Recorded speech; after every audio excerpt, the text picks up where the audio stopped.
Pendant des années, ce n'était qu'une rumeur. Un garage sans signe distinctif à la lisière du domaine de Neverland, scellé depuis la mort de Michael Jackson. Même sa famille n'y avait jamais mis les pieds. Personne ne connaissait le code, personne ne posait de questions. Mais en 2024, lors d'un audit de succession de routine, cette porte a enfin été forcée. Et ce qu'ils ont découvert n'a pas seulement surprise. Cela a soulevé des questions, n'y avait ni poussière ni dégradation. L'espace était immaculé, figé dans le temps. Une Rolls-Royce turquoise contient encore une cassette de She's Out of My Life dans le lecteur. Une Fantôme noir mat n'avait pas de vitres arrière, seulement des écrans internes, comme si elle avait été conçue pour quelqu'un qui ne voulait pas être vu. Mais ce n'était que le début. Derrière tout cela, des plans architecturaux montrèrent des couloirs secrets et des murs insonorisés, une pièce scellée derrière son placard, des lettres privées, des paroles de chansons jamais entendues et des caisses estampillées MJJ Productions, que même la maison d'onction avait laissées intactes. Pourquoi tout cela avait-il été caché? Que cherchait-il à protéger ou à soustraire au monde? Quelle que soit la réponse, l'ouverture de ce garage pourrait avoir été révélée bien plus que ce que quiconque était prêt à découvrir. Qu'est-ce que le Neverland Ranch? Le Neverland Ranch, situé dans le comté de Santa Barbara en Californie, a été acheté par Michael Jackson en mars 1988 pour environ 19,5 millions de dollars. Certains estiment le montant réel à près de 30 millions. Anciennement appelé Sycamore Valley Ranch, le domaine s'étend sur environ 1100 hectares et avait été développé par le magnat de l'immobilier William Bone, qui fit construire la maison principale de style normand français de 1200 mètres carrés en 1982. Le domaine comprenait également des jardins formels, un lac de plus d'1,5 hectare avec une cascade et des aménagements paysagers évoquant un manoir de campagne anglais. Une fois entre les mains de Jackson, le domaine fut entièrement transformé. Inspiré par l'univers fictif de Peter Pan, Jackson le renomma Neverland et le convertit en une retraite féerique façon Disneyland. Il y installa des manèges de fêtes foraines, un zoo privé hébergeant des animaux exotiques comme des éléphants, girafes, tigres et orang-outans, ainsi qu'un réseau ferroviaire complet. Le Neverland Valley Railroad comportait une locomotive à vapeur nommée Catherine, en l'honneur de la mère de Michael, et 2 circuits de rails différents traversant la propriété. D'autres ajouts comprenaient une salle de cinéma de 50 places, un studio de danse, des salles de jeux et plusieurs pavillons pour invités. Au fil des ans, Neverland devint à la fois un refuge personnel et un objet de fascination publique. Jackson y recevait de nombreux enfants et leurs familles, souvent issus de milieux défavorisés ou atteints de maladies. Notamment Elizabeth Taylor. Il célébra son 8e mariage en 1991 et Oprah Winfrey y interviewait Jackson en 1993. Tout bascula en 2003, lorsque Neverland devint le centre d'une enquête criminelle. Une perquisition spectaculaire y fut menée suite à des accusations d'abus sur mineurs. Le lieu, autrefois magique, fut soudain plongé dans l'ombre. Bien que Michael Jackson ait été acquitté de toutes les charges en 2005, le choc fut irréversible. Il confia plus tard ne plus se sentir en sécurité à Neverland. « Ce n'est plus une maison, dit-il. Elle a été violée. Il n'y revint jamais pour y vivre. » Désoluque, accablé par les frais judiciaires et les dettes colossales, Jackson dut réorganiser ses finances. Pour éviter la saisie, il conclut un accord de copropriété avec Colony Capital LLC, une société de capital investissement qui reprit en charge la dette du domaine. Les manèges furent démontés et vendus. Les animaux exotiques, y compris les girafes, tigres et éléphants, furent transférés vers des sanctuaires et des zoos. Le domaine fut discrètement rebaptisé Sycamore Valley Ranch, effaçant une partie de son identité mythique. Malgré plusieurs tentatives médiatisées de vente, certaines atteignant les 100 millions de dollars, aucun acquéreur ne se manifesta. Le domaine resta désert, à l'abandon, suspendu dans un étrange entre-deux. Tout changea en décembre 2020, lorsque le milliardaire Ron Berkeley, ancien conseiller de la famille Jackson, acheta le domaine pour seulement 22 millions de dollars, un prix étonnamment bas que Berkeley justifia comme une simple opportunité foncière. Depuis, des efforts de restauration limités ont été entrepris. Bien que le domaine n'ait pas retrouvé son faste d'antan, certains éléments emblématiques ont été préservés, notamment pour les besoins du biopic Michael, tourné en 2024, qui a ravivé l'intérêt du public et permis la reconstruction temporaire de lieux symboliques comme la gare ou le carrousel. Aujourd'hui, Neverland se situe dans une zone floue, ni maison privée, ni musée ouvert au public, mais il reste l'une des propriétés les plus mythiques et controversées de l'histoire culturelle américaine. La découverte du garage.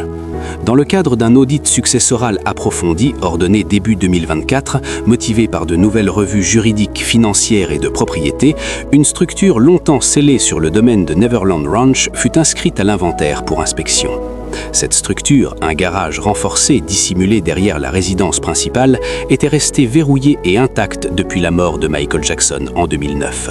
Fait notable, même les membres proches de la famille ou du personnel du domaine n'y étaient jamais entrés depuis. Le garage en lui-même présentait un niveau de sécurité élevé. Construit avec une porte spéciale en alliage rouillé, mélange d'acier et de titane selon certaines sources, et équipé d'un ancien système de verrouillage biométrique, il résistait à toute tentative d'accès conventionnel. Des techniciens de la succession, des serruriers et des experts en sécurité indépendants furent convoqués pour forcer l'entrée.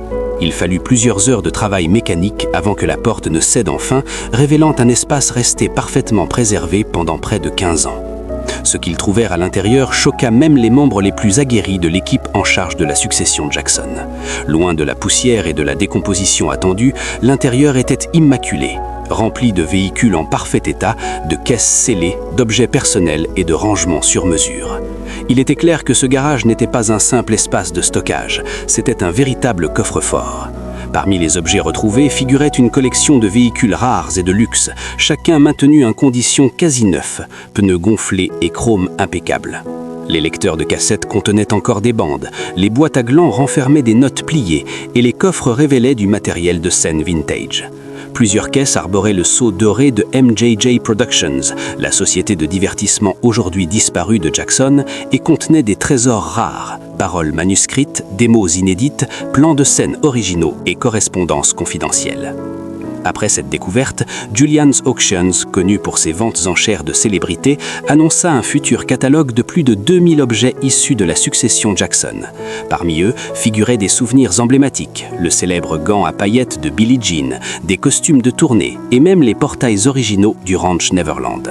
Une partie des bénéfices, selon eux, serait reversée à MusiCares et à d'autres organismes de soutien aux musiciens âgés ou en difficulté. Cependant, plusieurs objets confirmés ayant été trouvés dans le garage n'apparaissaient pas dans la liste des enchères. Cette absence suscita une vague de spéculation chez les fans, les journalistes et les collectionneurs. Ces objets étaient-ils retenus pour protéger l'héritage de Jackson ou contenaient-ils des informations capables de raviver d'anciennes controverses? Des sources proches de l'inventaire, ayant requis l'anonymat, penchaient pour la seconde option. Plusieurs des caisses retrouvées contenaient en effet des documents sensibles ou profondément personnels. Projets inachevés, régimes médicaux détaillés, assurances de tournée et plans de sécurité du domaine. Une Rolls-Royce personnalisée, équipée de vitres pare-balles, présentait un compartiment secret sous la banquette arrière. À l'intérieur, une cassette audio étiquetée Private Mixes et une liasse de notes manuscrites faisant référence à un album concept jamais dévoilé. Une Rolls-Royce Corniche turquoise de 1985 avec une cassette de She's Out of My Life encore dans le lecteur, considérée comme un refuge personnel de Jackson à l'apogée de sa carrière. Une Cadillac Fleetwood de 1954, clin d'œil à Hollywood d'antan, reflet de l'admiration de Jackson pour l'histoire et l'Amérique classique. Une Phantom 4 noir mat sans vitres arrière, conçue pour des réunions mobiles privées. Elle contenait des écrans HD internes et une insonorisation poussée, preuve d'un besoin de confidentialité extrême durant ces dernières années. Un fourgon Ford Econoline beige de 1993, modeste à l'extérieur mais totalement repensé à l'intérieur. Murs en velours, bleu nuit, plafond en miroir, fauteuil en cuir inclinable, écrans intégrés et même une console Super Nintendo fonctionnelle. Un véritable studio créatif mobile. Un carnet en luire fut également retrouvé, rempli d'ébauches de contes pour enfants, de croquis de scènes et d'idées de personnages pour une série animée jamais produite. Bien que de nombreux objets physiques aient été inclus dans la vente, les représentants du patrimoine ont ensuite confirmé que plusieurs des objets découverts dans le garage ne seraient pas rendus publics, de moins dans un avenir proche. Cela incluait des registres de démos personnelles, des lettres privées, des brouillons de concepts de tournées inédites et des documents internes de MJJE. La succession Jackson n'a ni confirmé ni démenti si ces omissions étaient liées à des questions légales, à des risques pour sa réputation ou à une stratégie de gestion de son héritage. Mais selon un conseiller du domaine, ce qu'on garde, ce n'est pas pour l'argent, c'est pour raconter la bonne histoire. La pièce secrète est sécurisée. Les découvertes dans le garage en 2024 n'ont pas seulement mis à lumière le goût de Michael Jackson pour le luxe et ses obsessions artistiques, elles ont également ravivé une des questions les plus controversées et troublantes autour de Neverland Ranch, l'existence supposée d'une pièce de sécurité secrète dissimulée dans la résidence principale.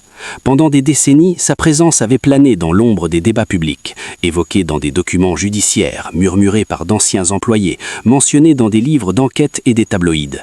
Mais jusqu'à l'audit successoral, aucune preuve architecturale formelle n'avait jamais été présentée. Cela changea lorsque parmi les caisses récupérées dans le garage scellé furent retrouvés une série de plans originaux et de schémas de rénovation. Ces documents comprenaient les plans détaillés de la résidence principale, en particulier l'aile privée de Jackson. Dans sa suite maritale, juste derrière le dressing, figurait une zone clairement identifiée sous divers noms, Emergency